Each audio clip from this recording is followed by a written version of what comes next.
Welcome back to Byron's study here at Newstead Abbey, everyone. Today's object doesn't look very impressive, but it's actually a very rare copy of Byron's first publication, Fugitive Pieces. There are only 4 copies left in existence. The reason that this one doesn't look very impressive is because it was rebound by a later owner in what's essentially an exercise book, and we can actually see French exercises on the inside of the back cover. Now, Fugitive Pieces was published in 1806, when Byron was just 18 years old, and it contained 38 poems written between 1802, when he was 14, and 1806. It was published by a local publisher, S&J Ridgers at Newark, and it was privately published. This meant that only a limited number of copies were made, and these were destined for specific friends. But the reason that so few copies remain today is because Byron burnt it. But why? Well, when he showed the collection to his friend the Reverend John Beecher at Southall, Beecher said, some of these poems are a little bit too warm, and particularly the poem To Mary. And I think you'll see why if I read you a couple of verses. Even now, I cannot well forget thee. And though no more in folds of pleasure kiss follows kiss in countless measure, I hope you sometimes will regret me, and smile to think how oft were done what prudes declare a sin to actors, and never but in darkness practised, fearing to trust the telltale sun, and wisely therefore night prefer, whose dusky mantle veils their fears of this and that, of eyes and ears, affording shades to those that err.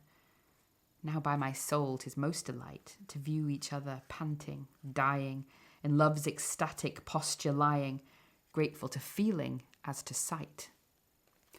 As you can see, quite spicy.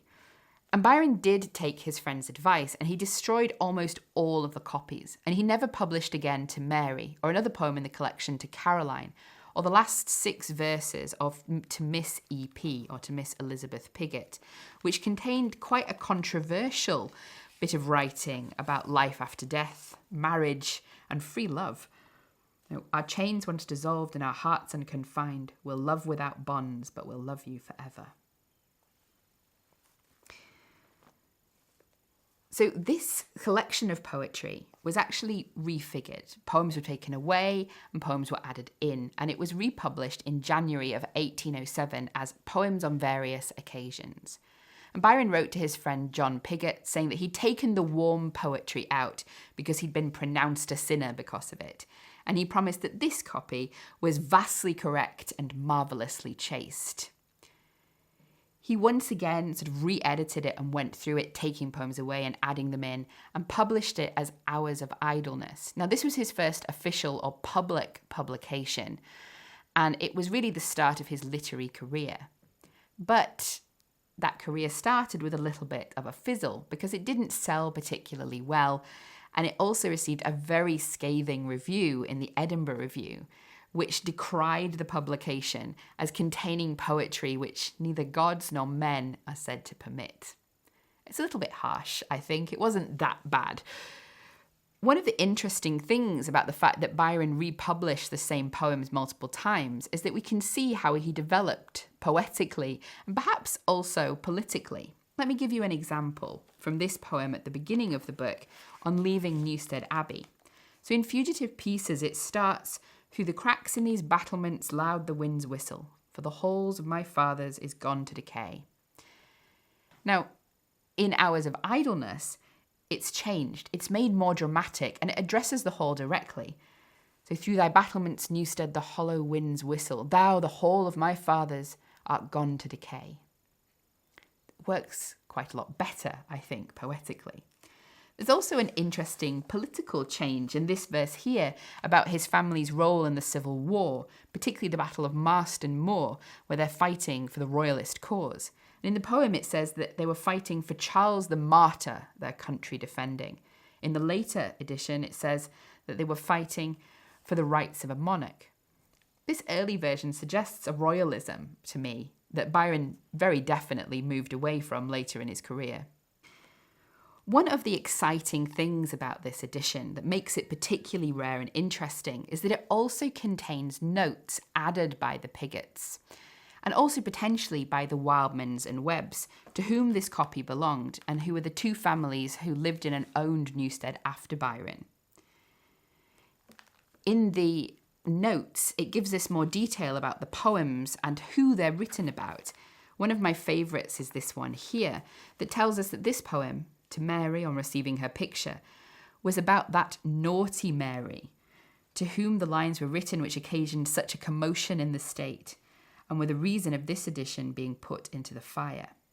Now, very little is known about that Mary, although Thomas Moore suggests in his biography of Byron that she was a girl of lower social status, and Byron used to show a ring of her blonde hair to his friends. Another note, which is particularly interesting, is signed by Elizabeth Pigott and attached to the poem here, The Cornelian, which was written about John Edelston, the Cambridge chorister and Byron's more than friend.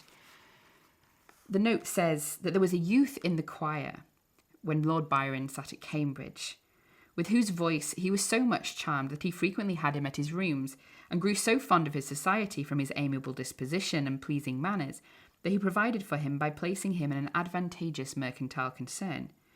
He died of a consumption at an early age, and his name was Edelston. This poem was written upon his giving to Lord Byron a small cornelian heart when he left Cambridge. Now, there are some inaccuracies in this bit of writing, but most of the information is taken from a letter that Byron wrote to Elizabeth in 1807, a letter that we have here in our collection, and I've made a video about it, so do go and check that out. But as I've mentioned, there are only 4 copies of this left in existence, and this actually isn't a complete copy, because you might have noticed that when we were looking at the poem To Mary, these pages look different. That's because they're facsimiles. This copy survived total destruction because it was sent to Edinburgh to Byron's friend John Pigott before the burning took place, which meant that it survived. But Byron later wrote to Pigott saying, you should just destroy it because I'm going to send you poems on various occasions, which is much better, and it doesn't contain that offending poem. But Pigott didn't destroy the collection. He removed the offending poem, and also everything after page 58 is lost. But the fact that it was sent to Edinburgh does mean that this copy survives, and it is a sort of rare and precious bit of literary survival. It's an important part of Byron's literary history because it's the beginning of his journey as a poet. It's the start of his fame, and it also gives us a little bit of a foretaste of his infamy.